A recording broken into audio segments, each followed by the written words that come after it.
Hey, what's up, you guys? Marcos Villegas here in Madison Square Garden in New York with Joe Cortez. On Saturday, we're both going to be watching Cotto versus Martinez. It's a huge fight where a lot of fans are kind of 50-50 on who they want to pick. But you haven't been in the ring seeing these guys day in and day out for so long. Is it truly, in your eyes, a 50-50 fight? It's going to be a very close fight, very competitive fight for the simple reason that these are both great champions. These guys are no palookas. These guys come to fight. They know the game very well. They're well schooled, and I think the fans are going to see it's a toss-up fight. It's going to be a fight that the fans are going to remember for a long time. I think it's not going to be an easy fight for either fight. It's going to be a war. Looking at the odds, they have Sergio Martinez as the favorite. Would you agree with that? Well, a lot of the fans always favors a legend like Sergio Martinez, who's a middleweight, been fighting at the middleweight division for the longest, most of his career. Miguel Cotto is coming up on weight, and he hasn't faced a guy in his opposition that big in the past. So I think that this fight, why they have the edge, because he's a good knockout artist, a one-punch knockout artist, and this is where Miguel Cotto has to be careful. But Miguel Cotto is a veteran. He's been in there with great punches in the past, and seems to have weathered the storm in the past.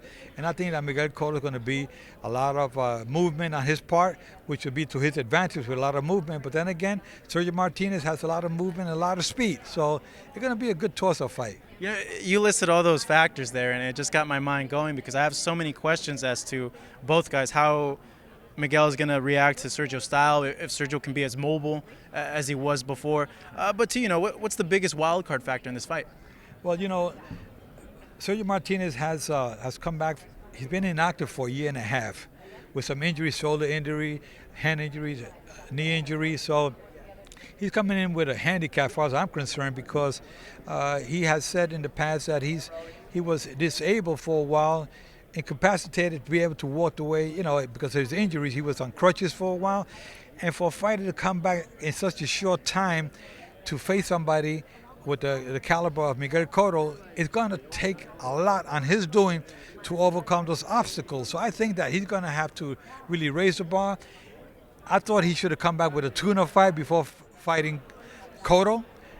So this is why I say that, he may have something go wrong during the course of the fight, and subconsciously he may not think that he's really 100% there. So that could be a factor in the outcome of this fight. Another factor is because it's a southpaw against unorthodox headbutts. And you being in there as well, that has to be a concern with the appointed referee in this fight as well. It's a very big concern because when you're a southpaw and you're right-handed and I'm the southpaw, you see our heads are closer together, so I'm going to come in. So there's a danger of us colliding heads. Where if I were right-handed, now we're at a distance, it's less of a chance of you getting cut from an accidental headbutt. So this is where there could be headbutts occurring in this fight is because of the style. You're here, they're going to be coming in, they're throwing punches, their heads are going to be close. Yeah. So the referee has to be on his toes and making sure that he's at the open door, doesn't miss the accidental headbutt. What else do you feel that the referee needs to look out for in this fight? Well, main concern of a referee is safety of the fighters, to making sure that neither fighter takes unnecessary punishment. That's the main concern. And then second of all is enforcing the rules. So I think it's going to be sort of a easy fight to referee, but it may get a little difficult if there's some head clashes and some cuts could be produced. That's when the referee has to take more action and be more concerned about the safety of the fighters. Geez, that'd be a nightmare. That'd be such a nightmare if there's a headbutt in this fight, because I know so many people are looking forward to it. It just happened recently in Macau, China, with Donito Donaire won the championship. And the fourth round, they went to the scorecard after 4 completed rounds because of an unintentional headbutt. And he was ahead on points, so he won on the scorecard. But if it happens before 4 completed rounds, it'll be called a no decision. And we sure don't want to see that in a mega fight like this. Well, Freddie says it'll be done in 4 rounds. So well, he may be right, but let's see what happens Saturday night. All I can say is the fans cannot miss this fight. It's going to be a hell of a fight. Joe, last question. Who are you going to take for this fight? I think the best man. The best man. Good answer, Joe. Thank you. Thank you. Here, Marcos Villegas, wrapping things up in New York. Check it out June 7th, HBO pay-per-view, Cotto versus Martinez.